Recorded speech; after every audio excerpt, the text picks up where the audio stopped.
when there is a moment to find intimacy with your spouse, take that moment. Don't assume that moment is coming again tomorrow. Your spouse's expression or communication of their expectations is them awarding you an opportunity to love them the way that they need and want to be loved. Silent treatment says, I don't love you enough to resolve what is currently destroying us.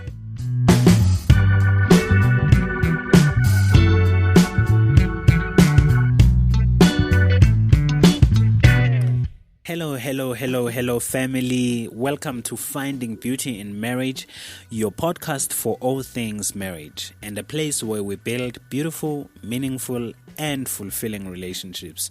As always, I'm not alone. I'm with my beautiful co-host and wife, Matapelo Maluka. Say hi, Sugar. Hello, everybody. Thank you for joining us, and I hope we have a great time today. How are you feeling in this cold? I feel cold. Oh man, cold. Yeah, I think winter is upon us, so brace yourself. Welcome to everyone. We hope you have a great time with us. So, what are we talking about today, babe? Today we are talking about something that is very, very important in a relationship, and one of the things that a lot of couples struggle with greatly, and this is communication. So talking is something that we do every day as human beings, and it is important, like I've said, to every relationship. Communication is how we address things, how we address people, how we want to be heard and understood, how we make known our desires and wishes, and so forth. When coming to relationships, we often hear of communication and not of talking. Have you realized that? Yeah. And this is not a coincidence, because talking and communicating are two different things. Yeah. Talking is uttering words with the goal of getting the message across to your partner. And this may not work sometimes, and sometimes it does actually work. Meaning that the message that you are communicating may not be received as you intended it to be received. But communication, on the other hand, refers to one step further in the talking process. It is the successful transmission of a message to your partner. Yeah. This is where you are heard, understood, and a successful resolution is taken from that conversation. When a couple talks and there is no communication, the relationship suffers.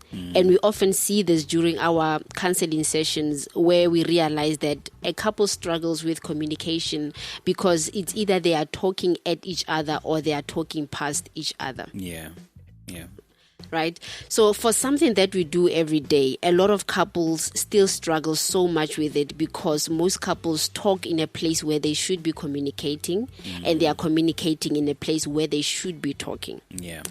We are not saying that all that the couple must do all the time is to communicate. And we are not in any way also saying that there is no place for talking in marriage. There is a time for talking, and there is also a time for communicating. Yeah, you know what you say reminds me of a Bible verse in James 1 verse 19. And it says, "My beloved brothers, understand this. Everyone should be quick to listen, slow to speak, and slow to anger." And I believe if we kept quiet for just a moment to listen, we would understand better and also communicate better. Yeah. I think communication is one of the areas we find that, like as you said, couples struggle with a lot. Yeah. You know, and for you who's listening right now, we've taken some time and some moment to really understand what causes the barriers to communication. And we found out that there's a plethora of reasons why there are barriers to communication. But the ones we'll be talking about today come up top. Now, what's the first one, babe? The first one, let's start here. Over-complicating it. Yeah. Right? Couples need to talk. Like I said, we are not saying there's no room for talking in marriage and it's only communication. Yeah. But you need to also be wise. Like I said, there is a time for everything. So couples need to talk. Yeah. They need to talk about everything, from the mundane stuff to the serious stuff.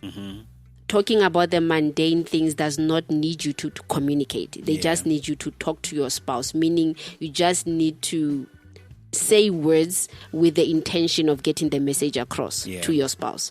Talk about sports, talk about politics, all that stuff that doesn't directly affect your marriage. Talk about your friends, your colleagues, your work, how your drive was to work and coming back home, right? Talk about what you heard on the radio or what video you saw on social media. Crack a joke, all those things. This is talking, and it must be done. High levels of talking are needed in a relationship, because you will not be able to communicate when the time comes if you struggle with just talking. You don't only need to talk to your spouse when you have to communicate with them, but you must be in the practice and the habit of just talking to each other. Always maintain high levels of talking. Semantics. I believe many people mostly talk when there are pressing issues, and I think that's where the overcomplicating comes in. People talk when there are pressing issues to be talked about. So usually then you find that when the word communication is uttered, it's usually synonymous with tense. And it doesn't have to be that way. And I think when your communication is synonymous to being tense, it makes your communication about the serious things that actually need to be talked about become a traumatic experience to your spouse. And that's why you find that your spouse would avoid communication sessions, where we have to sit down. The moment you say, let's talk, they sweat, they turn red and all that stuff. I believe that if you wait for issues in order for you to get into a talking mode with your spouse, you are going to find yourself in a position where it's hard to even talk about anything, or even find it hard to even talk about those issues when they do arise, because you are just not in the habit of talking. You are just not in the habit of exchanging words to each other. You wait for times where there are issues. So every time you say, let's talk, it becomes, oh, what now? What did I do? What did I do now? So, but then I want to say this. Let me add to that and talk to my ladies. Ladies. I want to say, let's not turn every conversation into a communication topic. Some men refrain from talking because it always turns into a discussion topic. Right? Haven't you asked yourself, why is it that your husband, when he's with his friends, he's suddenly, from someone who doesn't talk at all at home, because women do say that, oh, my man doesn't talk a lot, and they say that themselves to their wives, say, I don't talk much, right? But all of a sudden, when they are with their friends, he's the comedian. They talk the loudest. He talks nonstop. He laughs the loudest when he's with other people, but finds it difficult to do the same with you. He finds it difficult to talk to you as he talks to his friends. He finds it difficult to laugh with you, and this is because we as women, we always just want to communicate, and there is no room for talking. So we don't have to overcomplicate these things. Sometimes you just need to talk to our spouse about nothing in particular, really. Just be in the habit of talking about nothing. Just be in the habit of talking. Yes. All right. Talking past each other. I think great communicators are also great listeners, first of all. Yeah, that's true. You can't effectively communicate without effectively listening. And I think that's where most of us get it wrong. We just want to say our part and not really be a good listener. When one or both partners do not actively listen to what the other person is saying, it will always lead to misunderstanding and misinterpretation. Now, let me ask you this. Do you ever find yourself addressing the same issues over and over again? Perhaps you are talking past each other. A good sign of talking past each other is when you guys talk but do not actually reach a conclusion or a resolution. And it's not because there is no resolution. It's simply because you are just not listening enough in order to even reach a conclusion. Yeah. That's true. And a good indicator of effective communication is that it leads to resolution, like you've already said, and not conflict. Without a resolution after talking, one leaves a conversation with just being yelled at and not with understanding of what needs to happen going forward. Yeah. This is why most couples always find themselves talking over and over about one thing and never resolving it because there was no purpose to the talk and it left without any resolution. No resolution was taken on the matter. So it is important, therefore, that when you mean to have an effective communication, it is with purpose and it ends in a resolution. And by I need to point out this, and by resolution, we don't mean that the problem you were addressing is solved, but that each one of you walks out of the conversation with understanding of what needs to happen. What needs to be done next. Yes. Yeah. That makes sense. Makes sense. All right. Number 3. These are the barriers to communication in a marriage. Number 3, talking at each other. So we looked at talking past each other. Now we are looking at talking at each other. Here, each of you is only interested in what they have to say and are just not willing to listen to what their partner has to say. And honestly, if you are interested in only what you have to say, rather not say it. Because it's not going to be building to your marriage. It's not going to be edifying. It's just not going to benefit your marriage in any possible way. If you are only interested in saying what you just have to say. Talking at each other will create emotional distance because all this talking is not connecting and is not meaningful at all. Everyone wants to be in a relationship where they feel heard. And if you do not feel heard and understood on a constant basis, guess what?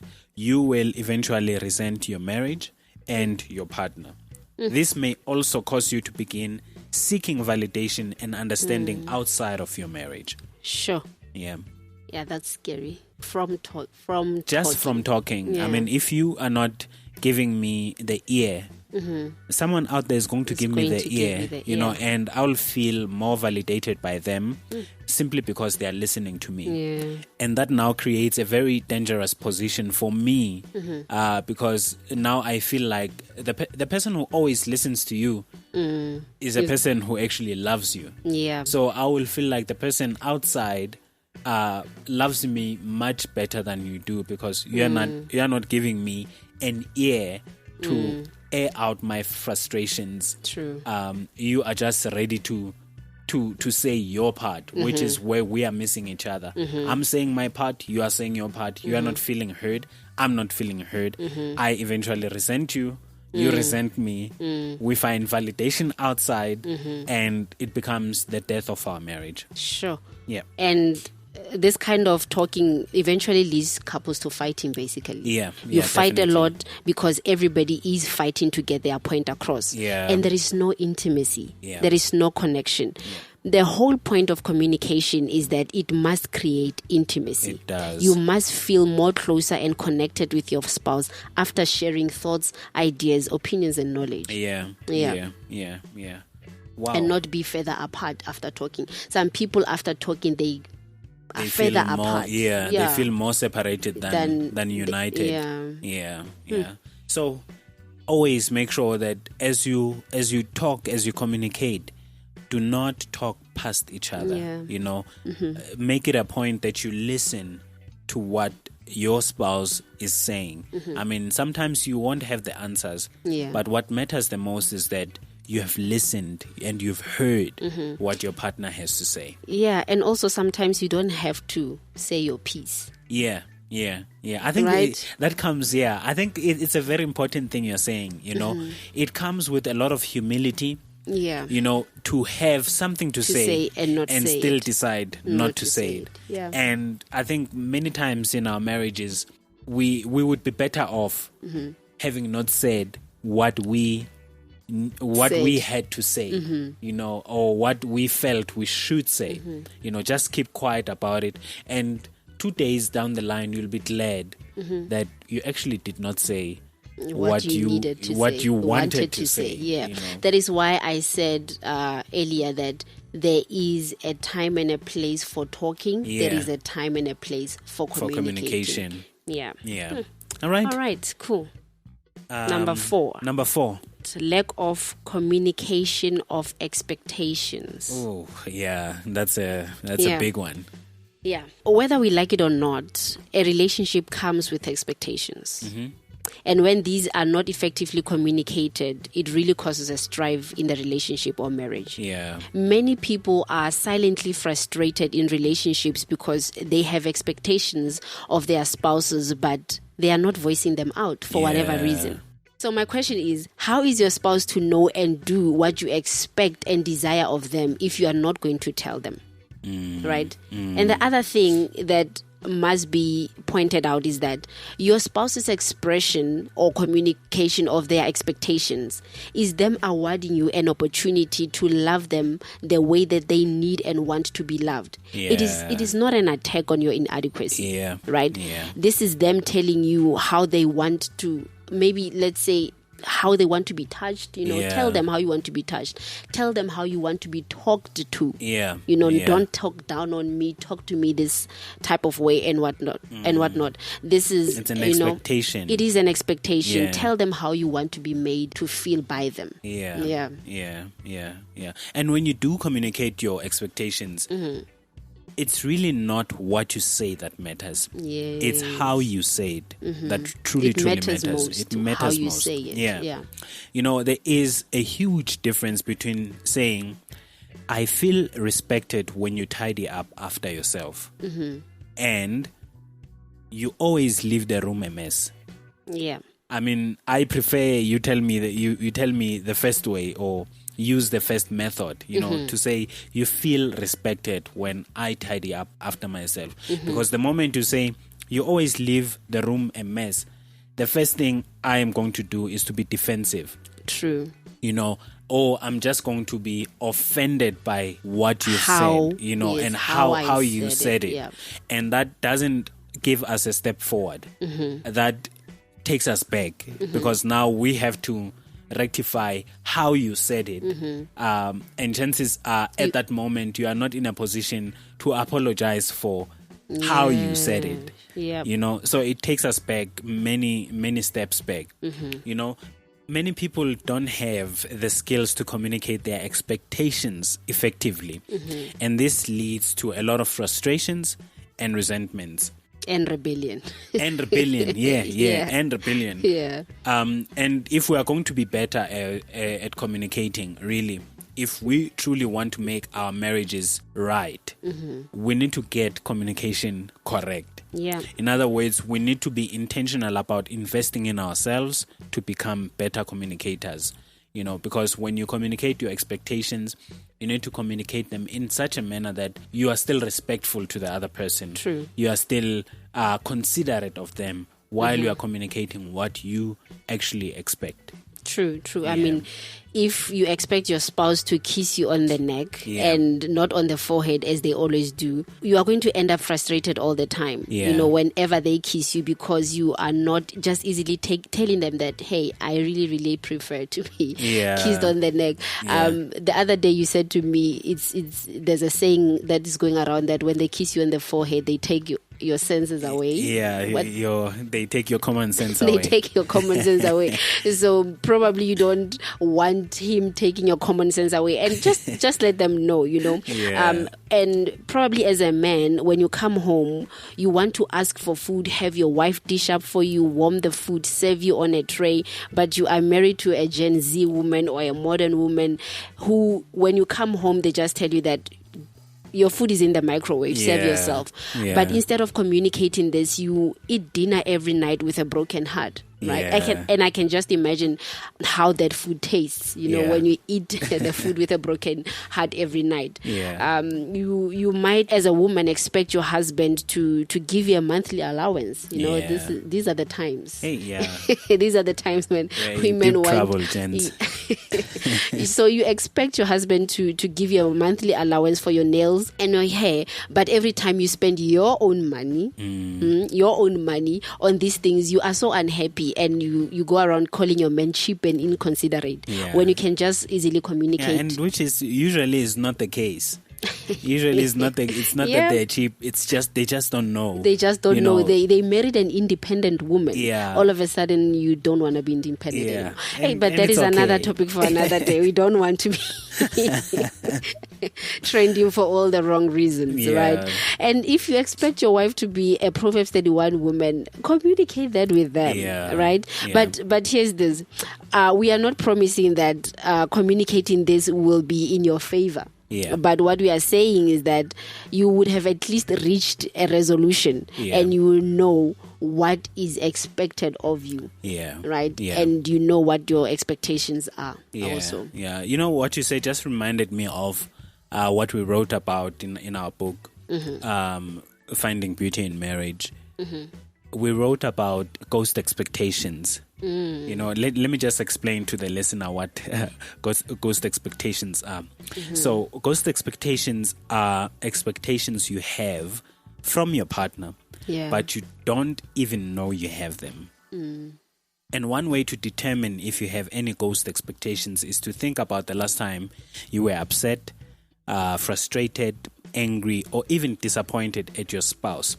And then ask yourself if these emotions were driven by an unmet expectation that you also did not know was an expectation.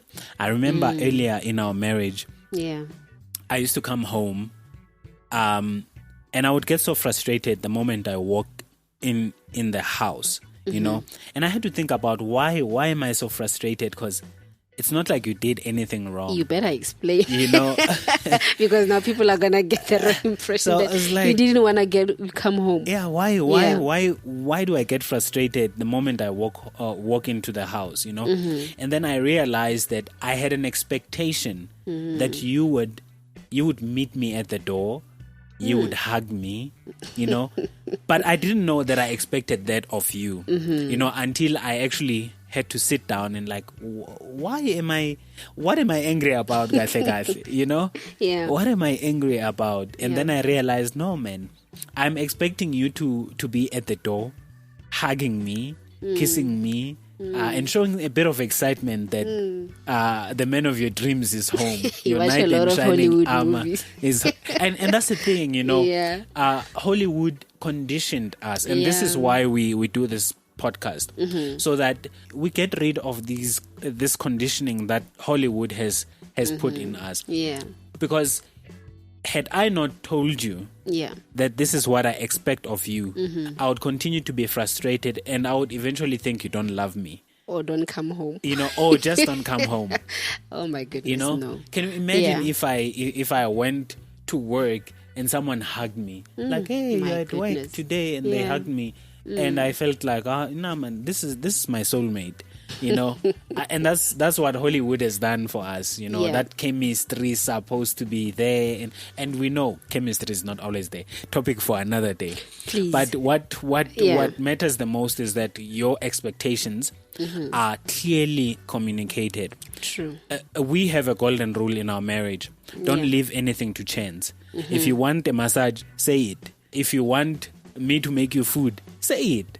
You know, don't. It even goes far as me telling you what I want for my birthday, because exactly. I'm that type of girl. You know, I never have to worry about what my wife wants for her birthday.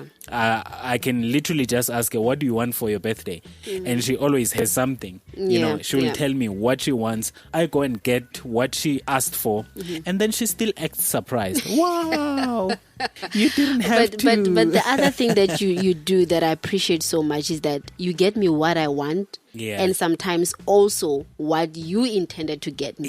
You know, so that is the element of surprise. It's a combination, because someone can say, but where's the element of surprise? I'm not that girl. You know, because I always have expectations. And when it's not met, I'm going to be sitting with a gift that I don't like, and I don't not gonna use. I remember you. Yes, I remember you bought me shoes, and I did not like them. They were in the box for like 3 years. And I was so proud. And you were so proud of yourself, but those shoes, I didn't like them, Yeah. you know, and they were in the box for 3 years, and I eventually gave them away without even wearing them. Yeah. Right. So I had to really fix that, to say that, you know what, I want to really love a gift that you buy me. Yeah. And if I realize that your gift giving is not the one that I like, Yeah. why can't I just tell you? Just mention it. So that we can all be happy at the end of the day. And it also goes to our love languages. None of us are givers, or we are bound to get it wrong, terribly so. Yes. So for areas like that, where stuff is just not cut out clear, make sure that you communicate it, and make sure it's clear, you know, that when you don't eat peri-peri. Yeah. You know, so that I don't go out there and get you hot wings. Yeah. All right. Awesome. Number 5. Different communication styles. So as you do your communication, you always need to remember that your spouse might have a different communication language or a different communication style. Yeah. And this helps a lot when you understand your spouse's communication style. Different people always will have different communication styles. And if you don't invest in understanding what your partner's communication style is, your communication will always lead to confusion and miscommunication. Some people are assertive, some people are passive, some people are aggressive, some people are passive aggressive, some people are nonverbal. And I think we'll talk about these sometime, you know, but you need to understand what your partner's communication style is so that you can communicate in a way they best receive information. True. And I think it must be noted that having different communication styles does not mean that you cannot successfully communicate. Yeah. It does need you to be aware of how you communicate with your partner in order for you to be heard and understood. If your communication style is negatively affecting the marriage, it is not something that you cannot change. Remember, marriage is about dying to self. Yeah. And you will not successfully achieve a beautiful marriage if you are full of self. Yeah. Right? This is yourself. This is how I am. Yeah. This is how I communicate. So you are full of self. This is how I was raised. This is how I was raised. My mother talked to my dad like this and stuff like that. Yeah. If it means killing some of these habits, and in this case, toxic communication style for the success of your marriage, so be it. Yeah. It is therefore important that a couple must find a communication style that will work for them and for the marriage. Yeah. That when you talk, you come to a satisfactory end for the both of you, and not for one person, but for the both of you. Must both feel satisfied at the end of the conversation. Yeah. Because some people can just walk away very satisfied, not realizing. Not realizing that their spouse is not satisfied at all. And I think it takes compromise to learn a new communication style. Yes. You know, I do not believe in the saying that you can't teach an old dog new tricks. I'm definitely not one for that. And that saying. Marriage is a university you never graduate from. There is a constant learning and unlearning of new things to make your marriage work. Yeah. Although you are certified at the beginning, it doesn't mean that you are qualified. You get your degree right in the beginning of your marriage. But it doesn't mean you are qualified. It just means you then start working towards earning that degree. You know, and it never ends. You just continue to learn and learn and learn. And sometimes that means letting go of the bad habits. To self. You know, Okay, number 6. Unresolved conflicts. Oh man, this is a big one. If conflicts are not resolved, they will fester and create a communication breakdown in a relationship. I would like to believe that unresolved conflicts will show up in how you treat one another, but more so, they will show up in your communication or when you talk to one another. When you have something bottled up, it shows up. True. Someone responds with a lot of frustration, and you wonder, what did I say that got you so frustrated? And you realize it's not something that I just said now. It's something that was just bottled up for a long time, over time, and now it's just showing up because everything that's bottled up will always show up. True. At some point, So always make sure that you resolve conflicts. If you don't raise what's eating you up, it will continue to eat you up alone, and you will eventually resent your marriage and your partner. Yeah. You'll end up being very unhappy in the marriage. Yeah. And I think this is caused by what we have been saying so many times, talking at each other and talking past each other. Talking past each other as well, Yeah, because talking at each other and talking past each other doesn't get you to resolve the matter. Yeah.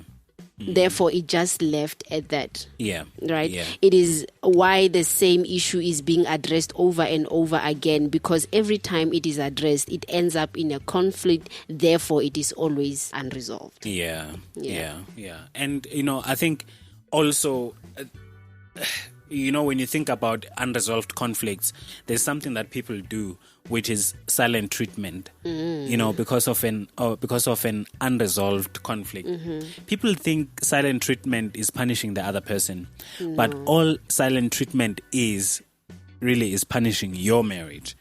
Couples think silent treatment is just not communication, but I can tell you now, silent treatment is also communicating in so many ways. In fact, silent treatment says, I don't love you enough to resolve what is currently destroying us. So stop that habit of going silent. Create a habit of talking to each other, but also create an environment in your relationship or in your marriage where you can raise your frustrations, your concerns, and what is eating you up without feeling judged, without feeling the fear of what the other person is going to be saying. And this takes effort from both of you to create that kind of environment where each of you are just free to speak their mind, to speak respectfully so, to speak what is bottled up in them, so that these things don't fester up and become silent treatment. Because if there's one thing about silent treatment, one person asked me if silent treatment is okay. No, it's not. It's not okay, because what you exercise in your marriage, you will eventually become proficient in. So today you're going to be silent for 2 hours. Tomorrow it's going to be 4 hours. The next time you have silent treatment, it's going to be a week. And before you know it, you guys are not talking at all anymore. So just make sure that you resolve conflicts, because if you don't resolve them, they'll come back to bite you one day. I like that. I once watched an illustration on, I think it's Facebook, where a guy is making an illustration with 2 Coke bottles, right? And he's saying he shakes the other one, and then the other one he just opens without shaking it. So when he opened that one, it just spills all over the place. Because if you're going to leave matters unresolved, you are at that point boiling up. You are jumping to conclusions. You are a shaken bottle, because all that rage is building up. And chances are, the time you speak, you are just going to spill all over the place. You are going to explode. Whereas, yes, you can withdraw for a moment, but take that time to calm down, to gather your thoughts, so that when you speak properly in a manner that it is a nice environment for everybody. But like you say, let it not be something that you become proficient at keeping quiet for a long time. And also just be careful of your thoughts when you are silent, be careful of what you think about. I like this quotation that I heard from somebody. They say, think what you think about. Interrogate your thoughts, because that is the time when you are not speaking to your husband or your wife. That is the time that the enemy is speaking to you. Just because you are not talking, it doesn't mean he is not talking. So the more you are quiet, the more he is talking and wanting an opportunity to demonize your husband. That rage now builds up, and when you open up your mouth, it is a everything, mess. So comes out. resolve your conflict in time. Yeah. In time. Yeah. We are not oblivious to the fact that some people just don't want to talk when they are angry. Yeah. There is a time for that. Yeah. Take some time, cool down, off. but come back. Yeah. Yeah. All right. Number 7, emotional barriers. So emotional barriers, here we are talking about fear, anger, defensiveness, and these can also prevent an open and honest communication in a relationship, right? So I have this question for you. What are you doing as a couple to create an environment safe for open communication where one is free to communicate about anything without being judged? And I think we touched on this in our previous point. What is it that you guys are doing currently that creates that space for safe conversation? You know, if I am feeling down, if I'm not happy about something, what is it that we have put in place that will allow me to say how I'm feeling, what's frustrating me, what I'm scared of? You know, even as a man, if I want to talk about things that scare me, you know, because it's known that men should not be scared, men should be strong and whatnot, you know. But as a man, when I am scared, how do I communicate that to you as my wife without feeling judged, you know, without feeling like I'm not man enough? And that kind of environment is the one that removes those emotional barriers, because I don't fear. I know that you are my safe space to talk about even the things that I fear as a man. Everyone else is fine. Everyone can think I'm not man enough, but I can't stand you thinking I'm not man enough because I spoke about what I fear. Sure. Yeah, no. Marriage should not be a place for fear. Yeah. Especially when it comes to your need to express yourself verbally and otherwise. Yeah. You should be free to communicate your feelings, your expectations, and so on. You must be able to open up, be vulnerable. In fact, you should long for such moments with your spouse, because the world is not going to give it to you. Yeah. The world's not going to give you the moment to feel like that or be like that. It's not going to award you the platform. Yeah. Yeah. And we spoke lengthily about this on intimacy on our on our previous episode. So if you haven't listened to it, go check it out. Yeah. All right. Number 8. Technology overuse. Technology overuse. Yes. Okay. So technology overuse is when you are using technology at the time when you are supposed to be physically, emotionally, and mentally present with your spouse. Yeah. So what you are communicating at that time with your spouse is that you would rather be somewhere with someone other than them. Right? You would rather be with the person that you are talking to online. You would rather be spending time, you know, watching the content that you are watching online. Yeah. So you are basically saying, without saying it, that social media is more important and more interesting than your spouse. Yeah. Yeah. So I would really like to caution us to be careful and considerate, not to let our talking time or your talking time as spouses and your communication time to be disturbed by technology. Yeah. Don't bring in the third person into such an intimate and incredible time only meant for your spouse. Yeah. I think there's something you once said, babe. I'm forgetting it now, but you mentioned it's how you said it, that, and what you were saying. That was, you said marriage is an institution built for two people, and you mentioned something about the third person sinks the boat. How did you say it? You forgot. I don't remember. Anyway, we'll remember and I'll tell you. But anyway, we are talking about technology overuse, and what you were saying, technology becomes the third person, and that will definitely sink your boat, because this is a time that should be spent with your spouse. This is a time that you should be talking to your spouse, but you are consumed. You are going down the rabbit hole, scrolling through the TikTok videos and whatnot. Before you know it, it's 2 hours, and you haven't spoken to your spouse, you know, and that is not, it's not a healthy... A third person who's not even a living person. You know, they don't even know you, you know, and you've spent so much time with all these people on social media, and here's a person who's committed to being your friend for the rest of your life, and you are not giving them a moment. Sure. Technology overuse can really cause communication breakdown in marriage. And this is simply because people just get consumed by it. The moment you open it up, you don't know how long you're going to be there. Yep. You don't know just how long you are going to be there.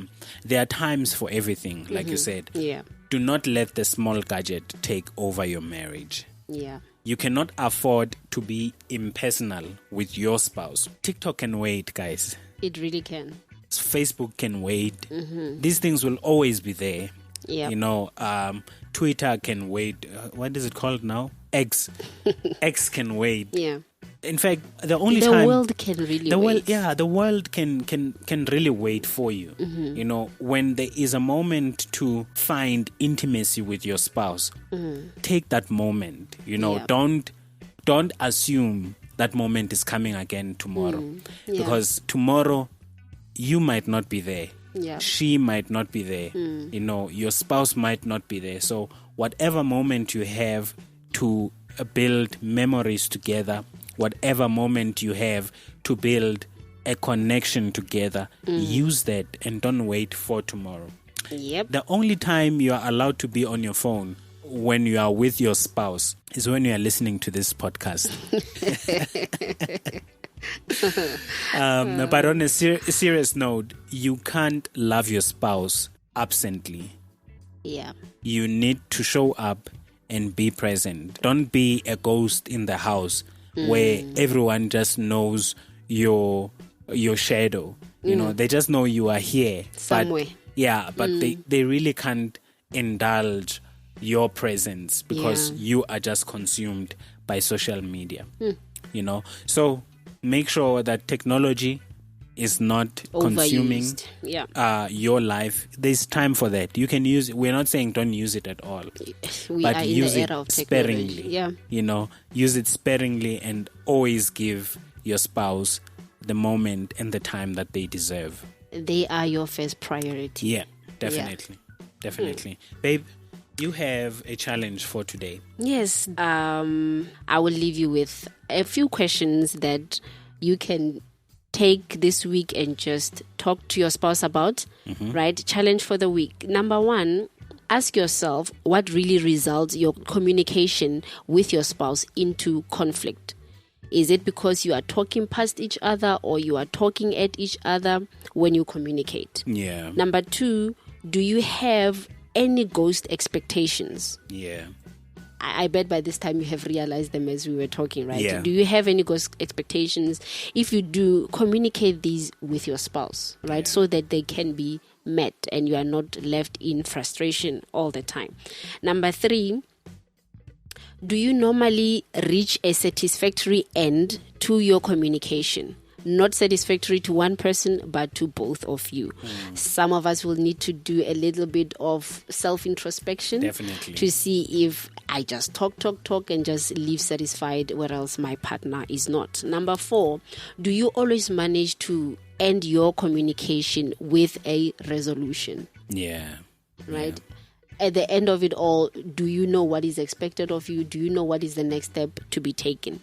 And if your answer to number 3 and 4 is no, then identify the cause and find a solution with your spouse. The beautiful thing about marriage is that you are not left to do anything alone. You are partners. So answers to these questions, most of them, if not all of them, will come from the both of you. Yeah. And it will help the marriage, not only the individual. Awesome. Yep. That's it for today. Please remember to leave us a comment, a question, or just put your inputs in the comments so that we may know what you are thinking as you are listening to this. Yeah. But also, most importantly, remember, subscribe, like, and share this with another couple that you think it's going to be beneficial to. Remember, be present and keep loving. God bless. Bye-bye. Bye.